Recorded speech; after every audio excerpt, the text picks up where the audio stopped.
J'ai rencontré déjà ton grand-père, Bastien le Grand. Nous étions en Bretagne et en souvenir de lui, je cultive encore cette belle fleur que tu vois là. Une amaryllis, la fleur des étoiles. Elle vient d'Afrique du Sud. Et aujourd'hui, je voudrais te raconter le conte que je lui ai conté tantôt. Le hardi tirailleur. Certes, c'est un conte autant de Grimm qu'un conte breton. Et mais sache qu'il m'a fabriqué mes super chaussures, un peu variolées mais supersoniques. Tu sais, le petit tailleur, dans son échoppe, adore travailler. Il aime faire ses pantalons, ses vestes, il les refrise et travaille du matin au soir. Il est apprécié pour un beau travail.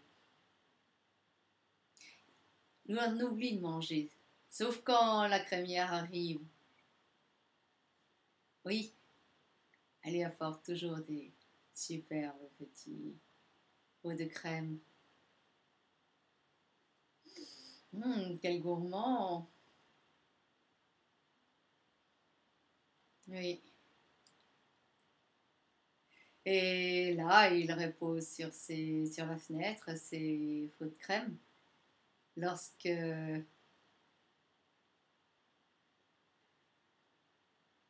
il s'aperçoit, alors qu'il continue à travailler, qu'il y a un morceau de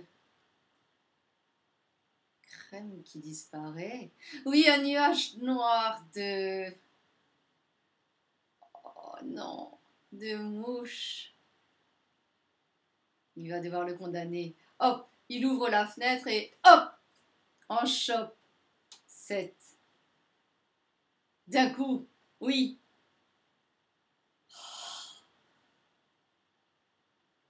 Il doit vérifier le nombre. Allez, sortez, ça chatouille là-dedans. 2, 4, 6, 7. Oui, 7 d'un coup. Il les met vers la fenêtre et mange le deuxième pot avant qu'il soit trop tard.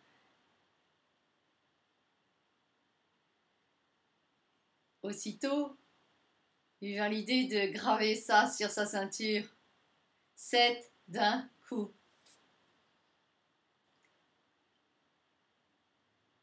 C'est un sacré record. Alors il décide de partir à travers les contrées. Déjà, il prend un petit morceau de fromage et le met dans sa poche et en partant, récupère le petit oiseau qui est dans sa cage, là.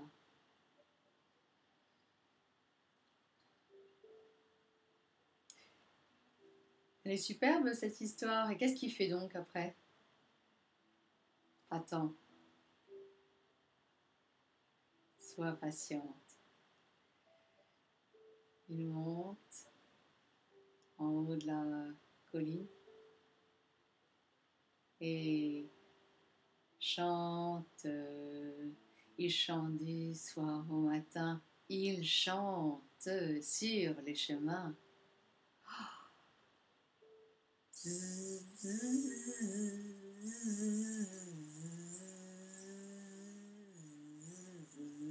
Il adore ces prairies fantastiques. Et en haut de la montagne, soudain, il voit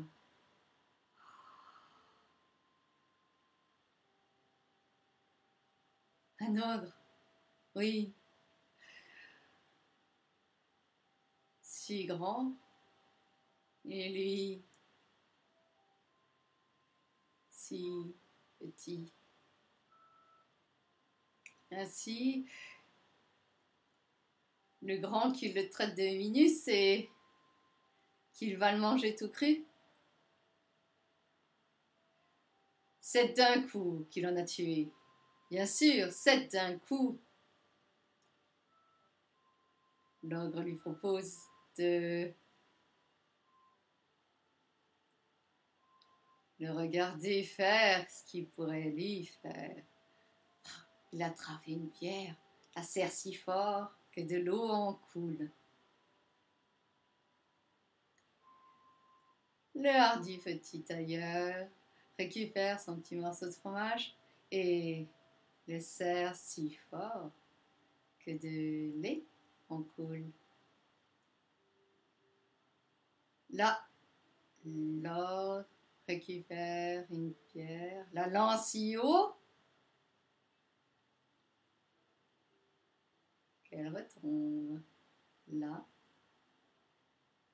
le hardi petit tailleur récupère l'oiseau, le lance si haut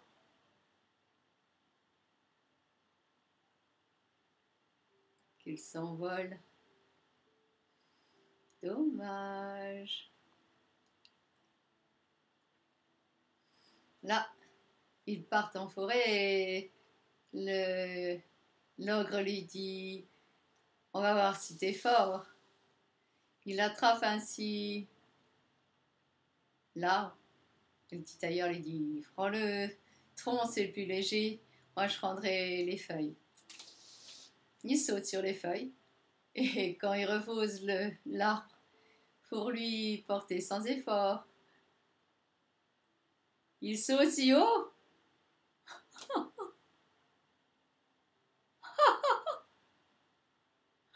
qu'il envoie le village en face. Ainsi,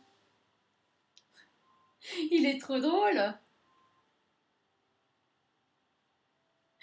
Il part directement là, vers le village. Toc, toc, toc, il rentre. Excusez-moi, j'ai mes cheveux qui me gênent un peu.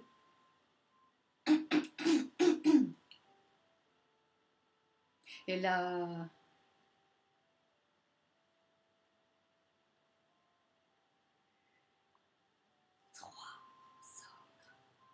trois ogres devant lui. Là, c'est beaucoup.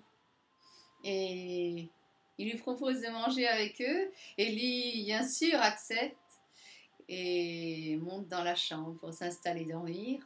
Il s'installe sur le côté car au milieu il fait trop froid. Les ogres arrivent en pleine nuit et tapent sur le lit avec un morceau de fer. Oh, le petit tailleur, le lendemain, se lève.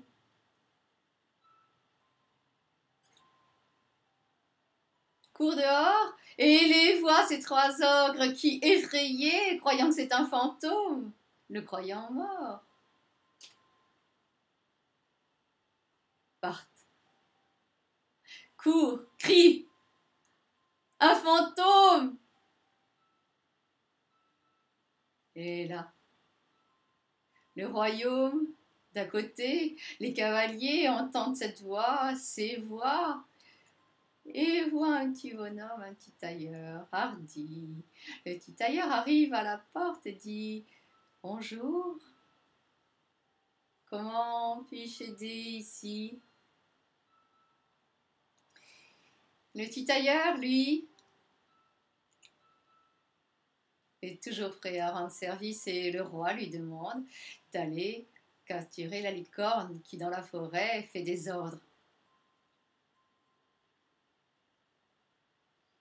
Alors,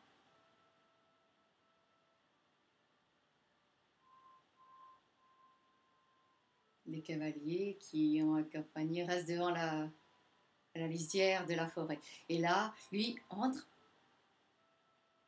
Il court, il voit la licorne s'approcher.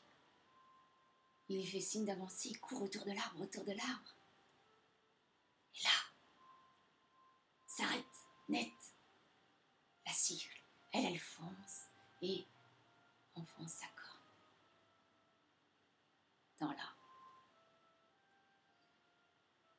Ainsi, voilà, il appelle les cavaliers.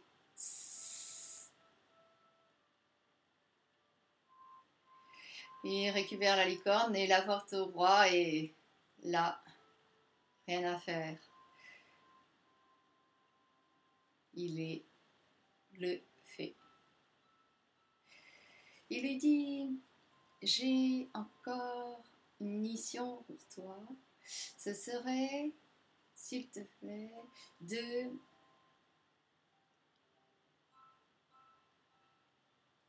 quoi? Qu'est-ce qu'il lui demande le roi? Il lui demande le roi d'aller capturer 2 géants énormes qui posent réellement un problème dans la forêt de l'Ouest.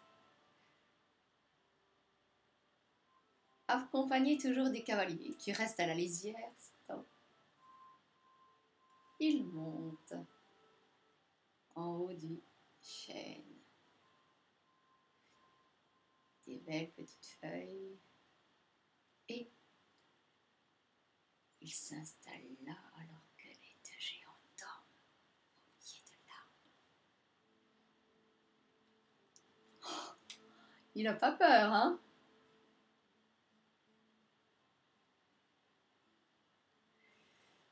Non, non, non.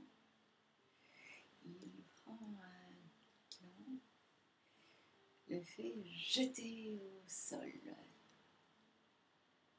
L'autre se réveille, il prend un deuxième et clac, le relance sur le ventre.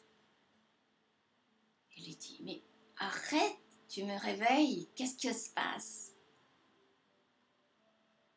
Il prend un autre, jette sur le deuxième. Et là, il lui dit, et qu'est-ce que tu me fais? Je dors. Laisse-moi dormir. Et là, il reprend le 3e gland, le dernier gland. Il le lance. Et là, c'en est trop. Ils se battent, se chamaillent. Pourquoi tu me réveilles et qu'est-ce qui t'arrive? Tac, tac, tac, ils se chamaillent. Et là, non, ce n'est pas permis d'être aussi brutal et pourtant, ils se battent si fort que le sang coule. Oui. Là, c'est que bon pour les cavaliers à venir les récupérer, ils sont assommés.